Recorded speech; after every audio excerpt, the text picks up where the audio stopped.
Sound problem, picture problem, clarity में हो सकता है कुछ प्रॉब्लम आए। तो आज का क्लास ध्यान से सुनना। पिछले क्लास में हमने केमिकल प्रॉपर्टी में रिएक्शन विद हाइड्रोजन पढ़ा। आज का टॉपिक है रिएक्शन विद ऑक्सीजन। बहुत ध्यान से सुनना, वैसे भी थोड़ा लेट हो गए। Reaction with oxygen. कोई भी 15 ग्रुप या 16 ग्रुप या 17 ग्रुप ऑक्सीजन के साथ रिएक्ट होगा तो ऑक्साइड का फॉर्मेशन करेगा। तो ठीक है, ऑक्सीजन के साथ रिएक्ट होगा तो ऑक्साइड का फॉर्मेशन करेगा। Form 2 type of oxide. 2 तरह का ऑक्साइड बनाएगा, एक E2O3 और दूसरा E2O5, यानी N2O3, N2O5, P2O3, P2O5 etcetera.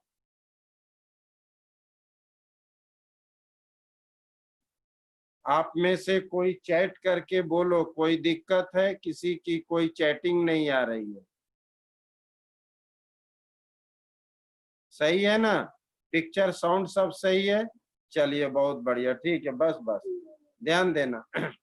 Oxygen के साथ ऑक्साइड बनाएगा 2 type of oxide, E2O3, E2O5, मतलब N2O3, N2O5, P2O3, P2O5 etcetera. जितने भी ऑक्साइड होते हैं, all oxide are acidic. Oxide acidic होते हैं। क्यों? हमने पहले भी पढ़ रखा है, जितने भी नॉन मेटल ऑक्साइड होते हैं वो एसिडिक होते हैं। मेटल ऑक्साइड जो होता है बेसिक होता है। तो ये सारे नॉन मेटल ऑक्साइड है, इसलिए सारे के सारे एसिडिक इन नेचर है। Non-metal oxides are acidic in nature and metallic oxides are basic in nature. तो ये सारे नॉन मेटल ऑक्साइड है। अब दोनों कैरेक्टर होंगे मेटेलॉइड वाले में, मेटेलॉइड वाले में दोनों, इसलिए इनमें भी top to bottom acidic character घटेगा। क्यों घटेगा? क्योंकि top to bottom metallic character बढ़ता है। मेटेलिक कैरेक्टर बढ़ता है मतलब बेसिक कैरेक्टर बढ़ता है। बेसिक कैरेक्टर बढ़ता है मतलब एसिडिक कैरेक्टर घटेगा। तो ये सारे के सारे एसिडिक है, but acidic character decreases down the group. Decreases down the group कारण, तो due to decrease in metallic character. Due to decrease in metallic character, metallic character घटने की वजह से ऐसा होता है। कोई दिक्कत? अब oxide in higher oxidation state are more acidic than lower. ध्यान देना, oxide of higher oxidation state, higher oxidation state are more acidic. Oxides of higher oxidation state are more acidic than lower. More acidic than lower. जिनके oxidation state, मान लो कि तुमने compare किया जैसे P2O3 और P2O5, तो oxide of higher oxidation state are more acidic. More acidic than, क्यों? जितना ज्यादा पॉजिटिव चार्ज होगा उतनी ज्यादा टेंडेंसी इलेक्ट्रॉन गेन करने की। जितनी ज्यादा पॉजिटिव चार्ज उतनी ज्यादा इलेक्ट्रॉन गेन करने की। That's why that one is more acidic than this one. जैसे एक्सप्लेन कर देते हैं, P2O3, P2O3 में 2x minus 2 into 3 equals to 0, तो x इक्वल्स टू 6/2/3। यहाँ पर 2x minus 2 into 5 equals to 0, तो x इक्वल्स टू 5। यानी इस केस में P3 पॉजिटिव है, इस केस में P5 पॉजिटिव है। 5 इलेक्ट्रॉन की कमी है, इसके पास 3 इलेक्ट्रॉन की कमी है। तो इन दोनों में इलेक्ट्रॉन आसानी से कौन गेन करेगा? तो ये इलेक्ट्रॉन आसानी से गेन करेगा। जो आसानी से इलेक्ट्रॉन गेन करे वो हमारा एसिडिक नेचर कहलाता है अकॉर्डिंग टू लेविस एसिड। वो मोर एसिडिक होता है according to Lewis acid, tendency to gain electron. That's why higher oxidation states are, हम फिर से बता रहे हैं, ध्यान देना, ये ऑक्साइड है, ये ऑक्साइड है, ध्यान देना। हमने फास्फोरस का ऑक्सीडेशन नंबर निकाला, ये 2x minus 2 into 3 equals to 0, x equals to 3। ये 2x minus 2 into 5 equals to 0, x equals to 5, x equals to 5। यानी इसमें एक फास्फोरस पे 3 प्लस चार्ज है, इसमें फास्फोरस पे 5 प्लस। 3 प्लस का मतलब 3 इलेक्ट्रॉन की कमी, 5 प्लस का मतलब 5 इलेक्ट्रॉन की कमी। यानी ये आसानी से इलेक्ट्रॉन गेन करेगा, ये मुश्किल से। जो आसानी से इलेक्ट्रॉन गेन करे more acidic, that's why this one is more acidic then this one.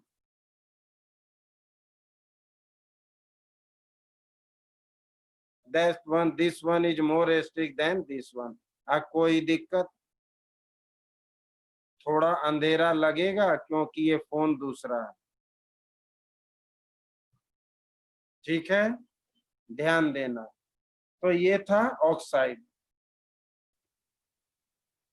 Positive charge कैसे आया? ऑक्सीडेशन नंबर 3 है और ये ऑक्सीडेशन नंबर 5 है। ये +5 है तो +4, ये +3 है तो +3। This is the case. Next है reaction with halogen. Ionic bond की नहीं, ये कोवेलेंट बॉन्ड है। कोवेलेंट बॉन्ड में भी चार्ज होता है। HCl के ऊपर भी H+Cl- होता है डिसोसिएट होने के बाद। ये कभी नहीं कि कोवेलेंट में चार्ज नहीं होता, ध्यान देना। Next, reaction with halogen. Reaction with halogen, ध्यान से सुनना सारे लोग। अब हैलोजन से रिएक्ट करेंगे तो हैलाइड बनेगा। It gives 2 type of halide, 2 type of halide. ये 2 तरह के हैलाइड बनाएंगे, एक हुआ EX3 और एक EX5, मतलब PCl3 PCl5। ये हम इनर्ट पेयर इफेक्ट में पढ़ चुके हैं। क्या? Stability of maximum oxidation state decreases and stability of minimum oxidation state increases. ये हम इनर्ट पेयर में पढ़ चुके हैं। Stability of maximum oxidation state decreases and stability of minimum oxidation state increases down the group due to inert pair effect, due to inert pair effect। ये हम पढ़ चुके हैं। अब इन दोनों में मोर कोवेलेंट कौन होगा? तो जिसका ऑक्सीडेशन नंबर ज्यादा होगा वो मोर कोवेलेंट। तो PCl5 यानी EX5 is more covalent than PCl3 यानी EX3। ऐसा क्यों? तो with increase in oxidation number acidic character यानी कोवेलेंट कैरेक्टर इंक्रीज है। तो with increase in more polarizing power, एक ही बात है, बिल्कुल सही। With increase in oxidation number, covalent character और polarising power increases, polarizing power increases। That's why this one is more covalent than this one। लेकिन एक्सेप्शन है कि PCl5 मोर P2O3 होना चाहिए था। P2O3 कहाँ होगा? ये तो ऑक्साइड है ना, हम हैलोजन में है बालक। ऑक्सीडेशन नंबर और पोलराइजिंग पावर क्या है? Polarising power according to Fajans rule,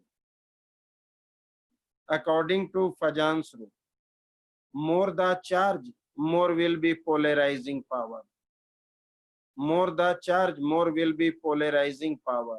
यानी कि साइड वाले एटम को अपनी तरफ खींचने की टेंडेंसी, यानी प्लस माइनस चार्ज डेवलप करने की कोशिश।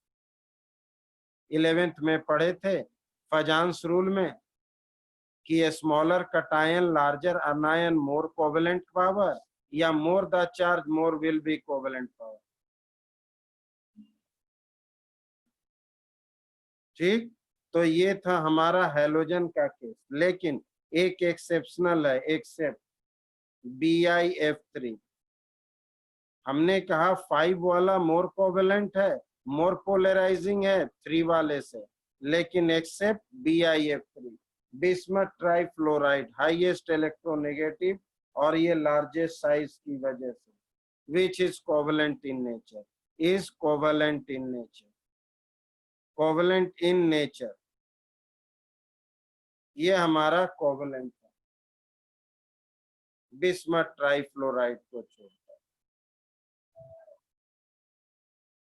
पूरी बात फिर से रिपीट करें या सिर्फ ये रिपीट करें? कौन सा रिपीट करें?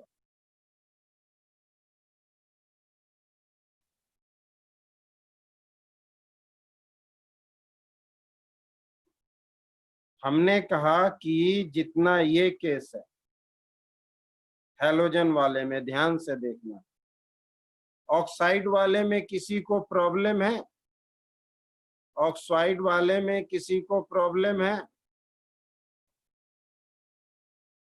रुक जाना सुमित, ध्यान से, किसी को है सुन लेने दो।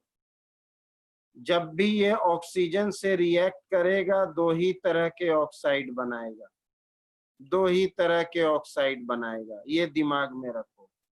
N2O3 N2O5, P2O3 P2O5, इन दोनों का ऑक्सीडेशन नंबर निकालो। ये 2x minus 2 into 3 0 x equals to 3, 3 का मतलब +3, और यहाँ पर x इक्वल्स टू +5। इसका मतलब इस केस में फास्फोरस पे 3 चार्ज है और इस केस में फास्फोरस पे 5 चार्ज है, ये 5+ लिखा हुआ। जितना चार्ज मतलब उतने इलेक्ट्रॉन की कमी, इसके पास 5 इलेक्ट्रॉन की कमी है, इसके पास 3 की। ये आसानी से इलेक्ट्रॉन गेन करेगा, ये मुश्किल से। जो आसानी से इलेक्ट्रॉन गेन करता है वो मोर एसिडिक होता है, इसलिए this one is more acidic then this one. कोई दिक्कत? 2x वाला फॉर्मूला, ये ऑक्सीडेशन नंबर निकालने का फॉर्मूला है 11th क्लास रेडॉक्स में। अब ये फॉर्मूला इस वक्त नहीं सिखा सकते हैं, क्यों? क्लास रुक जाएगी, आप अलग से पूछ लेना। अगर कोई किसी को ऐसे प्रॉब्लम हो जो इससे अलग हो तो वो अलग से मुझसे पूछ लेंगे, ठीक है? ये ऑक्सीडेशन नंबर निकालने का है, 2x minus 2 into 3 equals to 0। हमने आपसे कह रखा है पर्सनली व्हाट्सएप करके भी पूछा करो। आप लोग पर्सनली नहीं पूछते हो, हमेशा पूछा करो, ध्यान देना। अब यहाँ हैलोजन में 2 तरह के हैलाइड बनाता है, 2 तरह के हैलाइड बनाता है, एक EX3, ये EX5। जितना ज्यादा हैलोजन, ये हमने इनट पेयर इफेक्ट में पढ़ा है कि +5 जो है यानी मैक्सिमम ऑक्सीडेशन स्टेट की स्टेबिलिटी घटती है, मिनिमम की बढ़ती है। अब 5 वाला मोर कोवेलेंट होगा 3 से, क्यों? ऑक्सीडेशन नंबर ज्यादा है तो मोर कोवेलेंट। ऐसा क्यों? मोर कोवेलेंट इसलिए है क्योंकि आपने पढ़ रखा है more the charge more will be covalent character according to Fajans rule. लेकिन ये कोई रूल को फॉलो नहीं करता है, कारण हाई इलेक्ट्रोनेगेटिविटी ऑफ फ्लोरीन। यहाँ 3 फ्लोरीन है, 3 फ्लोरीन होने की वजह से इतने ज्यादा अट्रैक्टिंग पावर है कि इनमें पोलराइजिंग पावर डेवलप हो जाता है। एक बिस्मस के साथ 3 फ्लोरीन है, ठीक है?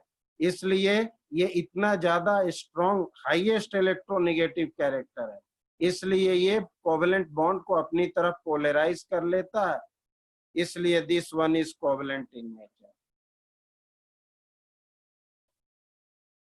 नहीं, बिस्मथ लार्ज साइज की वजह से नहीं, दोनों का कैरेक्टर रोल प्ले होगा। मेन 3 फ्लोरीन की वजह से, 3 फ्लोरीन की वजह से। कोई दिक्कत? हाँ जी, फ्लोरीन पोलराइज करेगा यहाँ। कोई दिक्कत? ध्यान देना। अब नेक्स्ट है हमारा reaction with metal. Reaction with metal, किसी भी मेटल के साथ।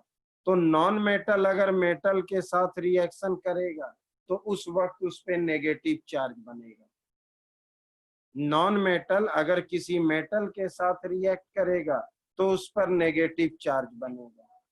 यानी मेटल के साथ बाइनरी कंपाउंड बनाता है जिसमें नेगेटिव, बिल्कुल सही, it form binary compound, it form binary compound having -3 oxidation state.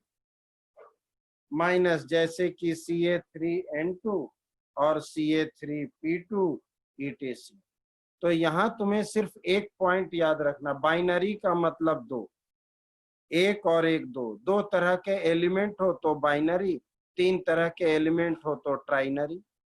यहाँ 2 तरह के एलिमेंट है।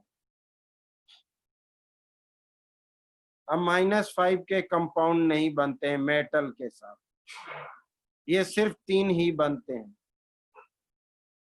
सिर्फ 3 की टेंडेंसी है, उससे ज्यादा की नहीं, उतना एनर्जी अवेलेबल नहीं होता। तो अगर कोई नॉन मेटल मेटल से कंबाइंड होगा तो इस पे नेगेटिव ऑक्सीडेशन स्टेट होगा। अब कोई दिक्कत? किसी को कोई दिक्कत हो तो तुरंत कहना, किसी को कोई भी प्रॉब्लम हो तुरंत कहना। नेक्स्ट है सम इम्पोर्टेंट कंपाउंड, अभी बताते हैं some important compound.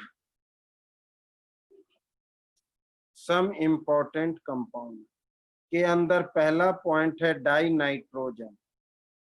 Die nitrogen मतलब N2। ध्यान देना, हमने इसमें कहा कि 15 ग्रुप, 16 ग्रुप या 17 group all are non metal mostly. कोई भी नॉन मेटल जब मेटल के साथ रिएक्ट होगा तो बाइनरी कंपाउंड बनाएगा जिसमें नेगेटिव ऑक्सीडेशन स्टेट होगा। क्यों? नॉन मेटल मेटल से जुड़ेगा तो नॉन मेटल पे तो नेगेटिव ही होगा। और बाइनरी कंपाउंड का मतलब 2 different type of element, that is binary compound. 2 different type of element, that is binary compound. कोई दिक्कत? क्लियर है? ध्यान देंगे, कहीं कोई प्रॉब्लम हो बोल देना। Reaction with hydrogen, reaction with hydrogen तो पिछले क्लास का है, वो आप पर्सनली मुझसे पूछ लो। हमने आप सबको कह रखा है कि अलग से कुछ भी पूछना हो पर्सनली व्हाट्सएप करके मुझे बोलो, मैं आपको प्रॉपर वे में समझाऊंगा। हमेशा से कहते हैं कि आप पर्सनली व्हाट्सएप करके बोलो कि सर मुझे वो टॉपिक नहीं समझ आया था, तो मैं आपको समझाऊंगा। बाइनरी नॉन मेटल मेटल के साथ हमेशा binary, always binary. 15 group, 16 group, 17 group non metal है। बाइनरी कंपाउंड का -3 ऑक्सीडेशन स्टेट 3 है, ये 3 है। जैसे मान लो कि Ca3N2 ले लो, ये 2x और ये 1 × 3 इक्वल्स टू 0, तो ये 2x और ये कैल्शियम का 2 होता है, ये 6, तो एक 2x इक्वल्स टू -6, तो x इक्वल्स टू -3। ये तो आप कैलकुलेट करोगे। ये छोटी छोटी बातें आप पर्सनली व्हाट्सएप से पूछा करें। क्यों? क्योंकि अगर हम 11th class, 10th class, 9th class में चले गए तो हम आगे नहीं बढ़ पाएंगे। हमने आपको कह रखा है हम कोऑपरेट करेंगे, हर बात को आप पर्सनली व्हाट्सएप पे पूछो मुझसे, हर छोटी छोटी बात। अब हम आगे चलते हैं, ध्यान देना।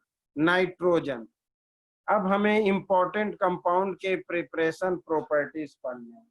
सबसे पहले नाइट्रोजन, तो नाइट्रोजन के अंदर में लैब में हम कैसे बनाते हैं, तो अमोनियम क्लोराइड को सोडियम नाइट्राइट के साथ रिएक्ट करते हैं।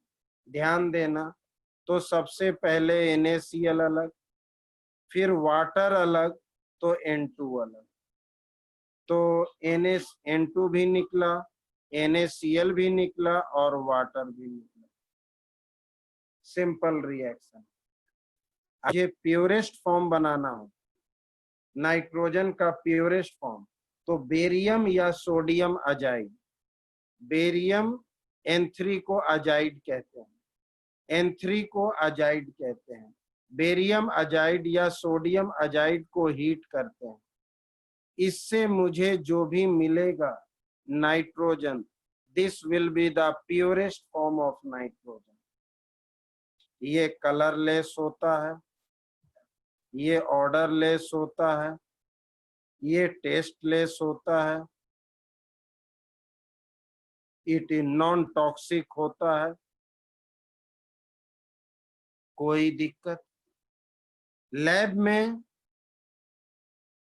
बिल्कुल, लैब में अमोनियम क्लोराइड सोडियम नाइट्राइट से, और प्योरेस्ट फॉर्म बनाने के लिए बेरियम अजाइड या सोडियम अजाइड को हीट करेंगे, तब जो नाइट्रोजन बनेगा वो हमारा प्योरेस्ट फॉर्म बनेगा। कोई दिक्कत? हम आगे चल सकते हैं, किसी को कोई दिक्कत? हम आगे चल रहे हैं,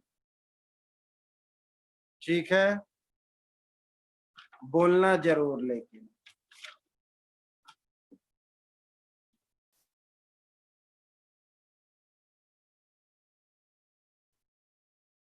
दूसरा है अमोनिया।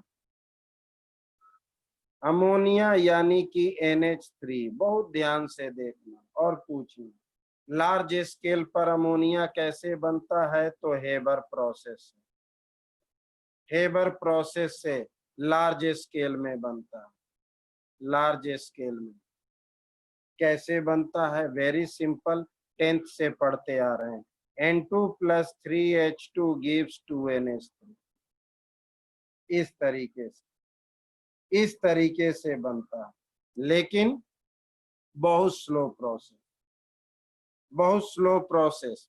मुझे मैक्सिमम अमोनिया चाहिए। फेवरेबल कंडीशन क्या होगा, तो बहुत कुछ होगा। आयरन ऑक्साइड यहाँ पर कैटलिस्ट है,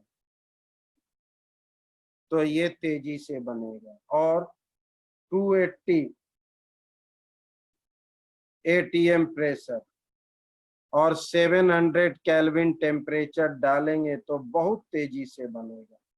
और अगर इनको हम एक्टिवेट कर दें, मतलब प्रोमोटर डाल दें, तो इनके लिए प्रोमोटर का काम करेगा Al2O3 एंड K2O। तो these are the favorable condition for maximum yield of ammonia। क्योंकि हम लार्ज स्केल में बनाना है, तो लार्ज स्केल में अमोनिया हेबर प्रोसेस से बनता है। अलग से क्वेश्चन पूछेगा, what are the favourable condition, तो iron oxide catalyst, pressure, temperature. लेकिन इनको एक्टिवेट करने के लिए प्रोमोटर, इन सब को डालेंगे तो बहुत तेजी से और लार्ज अमाउंट ऑफ अमोनिया मुझे मिलेगा। कोई दिक्कत?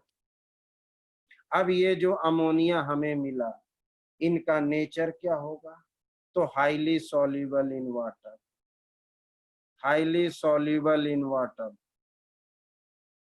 वाटर होता, लेकिन इन एक्वस सॉल्यूशन में वीकली बेसिक होता है। ये वीकली बेसिक होता है। अब ये वीकली बेसिक क्यों होता है, कैसे होता है, तो ध्यान देना। वीकली बेसिक का कारण कि जब तुम अमोनिया को पानी में डालोगे तो अमोनिया पानी के साथ अमोनियम आयन बना देता है, पानी के साथ अमोनियम आयन और साथ में हाइड्रोक्साइड आयन, यानी सॉल्यूशन में हाइड्रोक्साइड आयन की वजह से, सॉल्यूशन में हाइड्रोक्साइड आयन की वजह से सॉल्यूशन हमारा वीकली बेसिक हो जाता है, सॉल्यूशन हमारा वीकली बेसिक हो जाता है। अब अमोनिया के अंदर नाइट्रोजन पे लोन पेयर होता है। ये लोन पेयर की वजह से किसी भी मेटल का डिटेक्शन का काम करता है। क्यों? ये लोन पेयर डोनेट करके मेटल से कोऑर्डिनेट बॉन्ड बनाता है, इसलिए कॉम्प्लेक्स कंपाउंड के थ्रू डिटेक्शन का काम करता है। ये पॉइंट इंपॉर्टेंट कि ammonia donate pair of electron, pair of electron,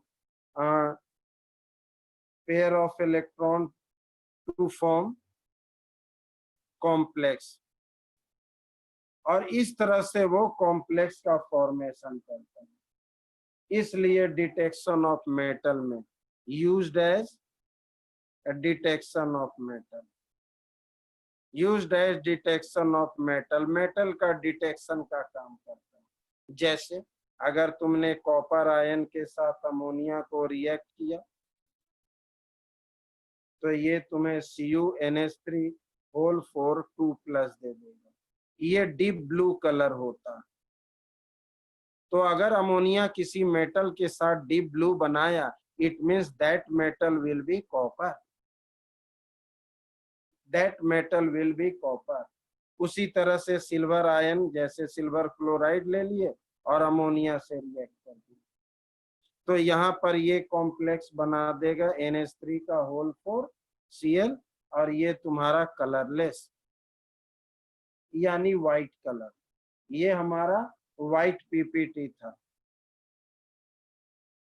ये हमारा ब्लू था। ब्लू से डीप ब्लू बन गया और व्हाइट PPT से colourless, which indicate that metal will be silver, which indicate that metal will be copper। तो अमोनिया के अंदर नाइट्रोजन पे पेयर ऑफ इलेक्ट्रॉन होता है, जो किसी मेटल को डोनेट करके उसके साथ कॉम्प्लेक्स कंपाउंड बनाता है, और कॉम्प्लेक्स कंपाउंड के थ्रू हम मेटल का डिटेक्शन करते हैं, हम मेटल का डिटेक्शन करते हैं। कोई दिक्कत? किसी को कोई दिक्कत है तो साफ शब्दों में कह देना। फिर से बोल रहे हैं हर किसी को, क्योंकि नेक्स्ट टॉपिक है oxide of nitrogen. Next topic है ऑक्साइड ऑफ नाइट्रोजन। यहां तुम्हें केमिकल बॉन्ड की जरूरत है। 4th chapter 11th class. बिल्कुल, ये सारी रिएक्शन इंपॉर्टेंट है, याद होने चाहिए। हम तो सिर्फ इंपॉर्टेंट ही लिख रहे हैं, रिएक्शन तो और भी है। हम तो सिर्फ इंपॉर्टेंट जो याद है वो लिख रहे हैं। ऑक्साइड ऑफ नाइट्रोजन, बहुत तरह के ऑक्साइड का रेजोनेंस स्ट्रक्चर तुम्हें जानना है, तो ध्यान देना। पहला है NO2, पहला है NO2। खासकर जिनका केमिकल बॉन्ड 11th में कमजोर है वो जरूर ध्यान देना। नाइट्रोजन है और मेरे पास 2 ऑक्सीजन है। ऑक्सीजन पे 6 वैलेंस इलेक्ट्रॉन होते हैं, ऑक्सीजन पे 6 वैलेंस इलेक्ट्रॉन होते हैं, इसे काटते हैं। ऑक्सीजन पे 6 वैलेंस इलेक्ट्रॉन होते हैं, नाइट्रोजन पे 5 होते हैं। अलग करने के लिए क्रॉस रखें, अलग करने के लिए क्रॉस रखें।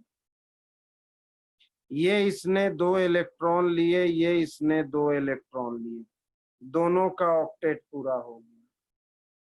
नाइट्रोजन 7 इलेक्ट्रॉन से इस कंपाउंड में ऑक्टेट पूरा करता है। नाइट्रोजन 7 इलेक्ट्रॉन से इस कंपाउंड में ऑक्टेट पूरा करता है। This is the limitation of octet rule. तो 2 इलेक्ट्रॉन यहाँ 5 का खूब। इन दोनों ने शेयर किया, लेकिन इस केस में इसने यूज किया, इसने यूज नहीं किया। That is coordinate bond. तो यहाँ प्रॉपर में oxygen nitrogen double bond oxygen, जो बॉन्ड में टेक पार्ट नहीं किया वो दिखाना पड़ता है। तो इसका रेजोनेंस, अगर ये हम इधर भी लिख सकते हैं, रेजोनेंस का मतलब shifting of pi bond. Resonance का मतलब shifting of pi bond. This is the structure of oxide of NO2। जिन्हें दिक्कत हो वो बोलेंगे। उसी तरह से N2O3,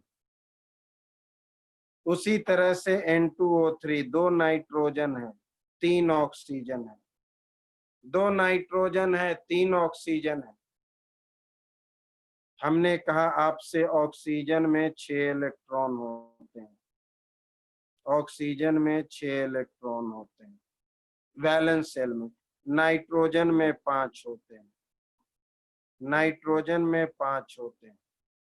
ये ऑक्सीजन इनके 2 इलेक्ट्रॉन को लिया, ये ऑक्सीजन भी इनके 2 इलेक्ट्रॉन, ये ऑक्सीजन भी इनके 2 इलेक्ट्रॉन।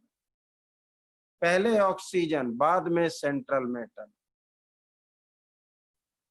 बाद में सेंट्रल मेटल।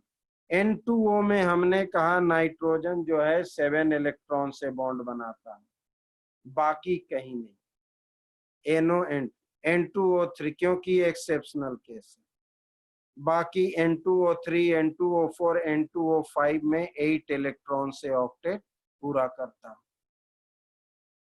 तो यहाँ पर 2 इसने इसके लिए और 1 इस नाइट्रोजन का 8। यहाँ पर भी 2 इसके लिए और 1 इस नाइट्रोजन का 8। तो हमने क्या देखा, यहाँ कोऑर्डिनेट, यहाँ कोवलेंट, यहाँ कोवलेंट, ये लोन पेयर। तो नाइट्रोजन में ऑक्सीजन है, ऑक्सीजन है, नाइट्रोजन है, ऑक्सीजन। इनमें कोवलेंट, ये लोन पेयर। इनमें कोवलेंट, इनमें कोवलेंट, ये कोऑर्डिनेट। नॉन बॉन्डेड इलेक्ट्रॉन को मुझे दिखाना होता, नॉन बॉन्डेड इलेक्ट्रॉन। तो इसका रेजोनेंस क्या बन जाएगा, एक साइड को चेंज करोगे, दोनों नहीं, दोनों साइड को चेंज करोगे तो सेम कहलाएगा। एक साइड को चेंज करोगे, दोनों साइड को चेंज करोगे तो रेजोनेंस कहलाएगा, सॉरी सेम कंपाउंड कहलाएगा। आगे बढ़ने से पहले मुझे बता दो किसे दिक्कत, जिसे प्रॉब्लम है वो बोलेंगे जरूर, क्योंकि यहाँ आपको सीखना है। एक बार रिपीट करते हैं लास्ट वाला। ऐसा करते हैं हम, 2-3 करते हैं। हाँ, NO2 एक्सेप्शन है, आपने पढ़ा होगा, इनकम्प्लीट ऑक्टेट, एक्सपेंडेड ऑक्टेट और ऑड इलेक्ट्रॉन। ये ऑड इलेक्ट्रॉन का एक्सेप्शन है, 11th क्लास ऑक्टेट रूल याद करो, ये एक्सेप्शन है, ठीक है। और बाकी हर केस में 8 electron. Limitation of octet rule बिल्कुल सही, लिमिटेशन ऑफ ऑक्टेट रूल आपने सही कहा। तो हम किसी को अगर दिक्कत है तो 1-2 और हम करते हैं ताकि उन्हें और क्लियरिटी आ जाए। ध्यान देना, कम से कम 2 और करते हैं। चलो N2O4 एक बार फिर से। N2O4, मेरे पास 2 नाइट्रोजन है और 4 ऑक्सीजन है। जिन्हें दिक्कत है वो खास करके, ऑक्सीजन में 6 इलेक्ट्रॉन होते हैं, ऑक्सीजन में 6 इलेक्ट्रॉन होते हैं। ध्यान से देखना, बार बार रिपीट। नाइट्रोजन में 5 होते हैं, नाइट्रोजन में 5 होते हैं। सबसे पहले ऑक्सीजन 2 इलेक्ट्रॉन लेकर ऑक्टेट पूरा किया, ये भी 2 लेकर ऑक्टेट पूरा किया, ये भी 2 लेकर ऑक्टेट। बाद में नाइट्रोजन। नाइट्रोजन को 3 की जरूरत है, इसके पास 5 खुद है, तो ये इसका इलेक्ट्रॉन लेगा और 2 इसके, 2 इसके, 1 इस नाइट्रोजन के, 2 इधर 1 इधर, और 5 खुद के, ऑक्टेट हो गया। 5 खुद के हैं, 1 इसका और 2 इसका, तो 2 इधर से और 5 खुद के और 1 इधर से, इनके भी ऑक्टेट हो गए। तो हमने क्या देखा कि नाइट्रोजन में यहाँ पर शेयरिंग हुआ, यहाँ भी शेयरिंग हुआ, लेकिन यहाँ शेयरिंग नहीं हुआ। तो ये कोऑर्डिनेट बॉन्ड, ये कोवलेंट बॉन्ड, तो nitrogen covalent oxygen, coordinate oxygen, nitrogen covalent और कोऑर्डिनेट। 2 कोवलेंट नहीं, हाँ, 2 ऑक्सीजन के साथ कोवलेंट और 2 ऑक्सीजन के साथ कोऑर्डिनेट। वैसे कोवलेंट बॉन्ड 2, 1, 3, 1, 4, 1, 5, 5 कोवलेंट बॉन्ड। ऐसे बोलो कि 2 ऑक्सीजन के साथ कोवलेंट और 2 ऑक्सीजन के साथ कोऑर्डिनेट। अब इनका अगर हम रेजोनेंस करेंगे तो किसी एक पार्ट को तुम रोटेट करोगे, दोनों पार्ट को नहीं। अगर दोनों पार्ट के का रोटेशन करेंगे तो वो सेम कंपाउंड कहलाएगा, तो वो सेम कंपाउंड कहलाएगा। कोई दिक्कत? This is the resonance. अब फाइनली एक और करते हैं और उस पे 2 क्वेश्चन भी पूछते हैं। एक नेक्स्ट करते हैं, उस पे 2 क्वेश्चन भी पूछते हैं N2O5। ध्यान देना सारे लोग N2O5 पर, और वैसे N2O4 पर भी क्वेश्चन अभी बनेगा। तो चलो, पहले नाइट्रोजन है, 2 ऑक्सीजन है, 5 ऑक्सीजन है, तो 4 तो ये हो गया, 5वां कहाँ रखे? इनके बीच में, 5वां इनके बीच में। तो ध्यान से 1 2 3 4 5 6, ये नहीं है, 1 2 3 4 5 6, 1 2 3 4 और 5 6, 1 2 3 4 5 6, 1 2 3 4 5 6। नाइट्रोजन के पास 5 है, 1 2 3 4 और 5, 1 2 3 4 और 5। ध्यान देना, ऑक्सीजन को पहले ऑक्टेट पूरा करने दो, ऑक्सीजन को पहले ऑक्टेट पूरा करने दो, सारे ऑक्सीजन को, ओ सॉरी, ऑक्सीजन को पहले ऑक्टेट पूरा करने दो, सारे ऑक्सीजन। इसे भी, एक इधर से एक इधर से, 6 खुद के, 1 इधर से।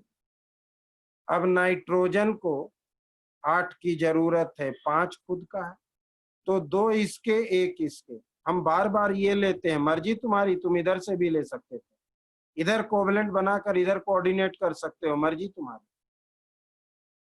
तो नाइट्रोजन 2 इसके कवर किए, 1 इस ऑक्सीजन के, और 5 खुद के हैं। नाइट्रोजन 1 इसके और 2 इसके और 5 खुद के हैं। तो हमने क्या देखा कि नाइट्रोजन जो है 2 कोवलेंट, कोऑर्डिनेट, ये कोवलेंट, ये भी कोवलेंट, ये कोऑर्डिनेट, और अगर इनका रेजोनेंस करेंगे तो किसी एक पार्ट को रोटेट करेंगे, दोनों पार्ट को नहीं, क्योंकि दोनों पार्ट का रोटेशन सेम कंपाउंड। तो दीज आर रेजोनेंस, आपके बुक के एक्सरसाइज में भी है। Draw the resonating structure of N2O3, N2O4, N2O5, ये आपके बुक के एक्सरसाइज में भी है। कोई दिक्कत? कोई दिक्कत? जिन्हें ना समझ में आए वो साफ कह दो कि सर नहीं समझ आए, बार बार कह रहे। अब इन पे theoretical question, YNO2 डाइमेराइज, YNO2 डाइमेराइज, NO2 का स्ट्रक्चर ये YNO2 डाइमेराइज। तो ध्यान दो, NO2 का स्ट्रक्चर में नाइट्रोजन पे ऑड इलेक्ट्रॉन, 1 इलेक्ट्रॉन नाइट्रोजन का अनशेयर्ड है, ऑड नंबर, ऑड नंबर, ध्यान देना, YNO2 डाइमेराइज। तो जवाब में तुम लिखोगे due to presence of odd electron in NO2 to get even number. बिल्कुल, तो due to presence of odd electron in NO2, NO2 में ऑड इलेक्ट्रॉन है, इट अंडरगोज डाइमेराइज का मतलब दो मॉलिक्यूल का जुड़ना, डाइमेराइज का मतलब दो मॉलिक्यूल का जुड़ना। तो due to presence of odd electron in NO2 it dimerize to get stable molecule, stability के लिए स्टेबल मॉलिक्यूल N2O4, N2O4 जैसे कि ध्यान देना NO2 ये रहा और NO2 ये रहा, ये भी NO2, ये भी NO2। आपके सामने स्ट्रक्चर है, आपने अभी अभी पढ़ा NO2 का स्ट्रक्चर, जिसके नाइट्रोजन पे एक नॉन अनबॉन्डेड इलेक्ट्रॉन है। तो वही चीज यहां भी लिखे कि NO2 के अंदर ये हमारा इलेक्ट्रॉन है। डाइमेराइज का मतलब दो मॉलिक्यूल का जुड़ना, NO2 dimerize to get a stable molecule N2O4, NO2 dimerize to get a stable molecule N2O4। कोई दिक्कत? किसी को कोई दिक्कत? अच्छा सॉरी, ध्यान नहीं दी, मेरा ध्यान यहाँ था स्क्रीन पर नहीं। कोई दिक्कत? जिन्हें हो तुरंत कहना। हम आगे चले, हम आगे चले। ध्यान देना, नेक्स्ट क्वेश्चन तुमसे पूछेगा कि calculate covalency and oxidation number of nitrogen in N2O5। N2O5 में कोवैलेंसी कितने हैं N2O5 में, मतलब एक नाइट्रोजन का टोटल बॉन्ड कितना है। कोवैलेंसी का मतलब एक नाइट्रोजन पे टोटल बॉन्ड कितने हैं। बिल्कुल सही, 4। उज्जवल, तो कोवैलेंसी कितना हो गया, covalency of nitrogen equals to 4। और दूसरा ऑक्सीडेशन नंबर, ऑक्सीडेशन नंबर कितना हो गया, जल्दी कैलकुलेट करके बोलो। Oxidation number of nitrogen equals to, बहुत बढ़िया, 5। बहुत बढ़िया, 5 सही है, सही है सब लोगों का। कैसे, तो N2O5 यहाँ 2x minus 2 into 5 equals to 0, तो x equals to 10/2 equals to 5। तो कहने का मतलब मोस्टली जो ऑक्सीडेशन नंबर होते हैं वही कोवैलेंसी होते हैं। यहाँ क्वेश्चन इसलिए पूछा गया कि जो ऑक्सीडेशन नंबर होते हैं वही कोवैलेंसी होता है, लेकिन यहाँ पर इस केस में जो कोवैलेंसी है वो ऑक्सीडेशन नंबर नहीं, जो कोवैलेंसी है वो हमारा ऑक्सीडेशन नंबर नहीं। कोई दिक्कत? जिन्हें दिक्कत हो वो तुरंत बोलेंगे, और जिन्हें ज्यादा प्रॉब्लम आ रही हो वो घबराए नहीं। जैसे ही हमारा सारा टॉपिक अभी कंप्लीट होगा फिर से अभी हम रिपीट करेंगे। हम आगे चले, हम आगे चले, तो ऑक्साइड पे ऐसे क्वेश्चन पूछे जाएंगे। नेक्स्ट है हमारा topic nitric acid. Nitric acid, nitric acid में जाने से पहले मुझे बेसिक पॉइंट बताना। ऑक्सो एसिड उसे कहते हैं जो ऑक्सीजन कंटेनिंग एसिड होता है। ऑक्सो एसिड उसे कहते हैं जो ऑक्सीजन कंटेनिंग एसिड है। तो nitrogen form, nitrogen form number of oxo acid, nitrogen में नंबर ऑफ ऑक्सो एसिड है, जैसे hyponitrous acid H2N2O2, hyponitrous acid, nitrous acid HNO2 and nitric acid HNO3। Mostly ये 3 तरह के ऑक्सो एसिड होते हैं नाइट्रोजन का, जिसमें नाइट्रिक एसिड इंपॉर्टेंट है और मुझे इनके बारे में पढ़ना। एक लाइन फिर से, oxygen containing acid are called nitrous acid, sorry oxo acid. तो नाइट्रोजन का ऑक्सो एसिड 3 है, 3 तरह के ऑक्सो एसिड, इनमें से HNO3 इंपॉर्टेंट, इनमें से HNO3 इंपॉर्टेंट। तो मुझे HNO3 यानी नाइट्रिक एसिड पढ़ने हैं, कोई दिक्कत? तो सबसे पहला लैब प्रिपरेशन, लैब में हम इसे कैसे प्रिपेयर करते हैं?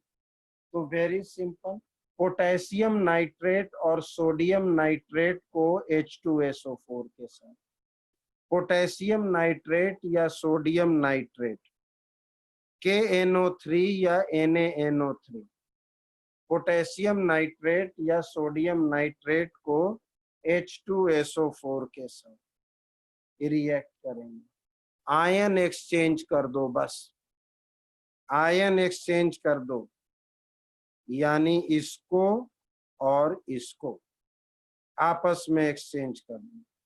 तो क्या मिला? HNO3 प्लस NaHSO4, एक ही हाइड्रोजन इधर दे रहे हैं। तो इस तरह से ये लैब में आसानी से बन जाता है। टेस्ट ट्यूब में H2SO4 डालो और सोडियम नाइट्राइड डालो, सोडियम नाइट्रेट या पोटेशियम नाइट्रेट। तो लैब में हम ऐसे प्रिपेयर करते हैं, कोई दिक्कत? लेकिन लार्ज स्केल में हम इसे ऑस्टवाल्ड प्रोसेस से करते हैं, और ऑस्टवाल्ड प्रोसेस से करेंगे तो डिफरेंट मतलब रिएक्शन इन्वॉल्व होंगे। तो ये लैब प्रिपरेशन था। अगर हम लार्ज स्केल में करेंगे तो लार्ज स्केल में ऑस्टवाल्ड प्रोसेस से होता है, ऑस्टवाल्ड प्रोसेस से होता है।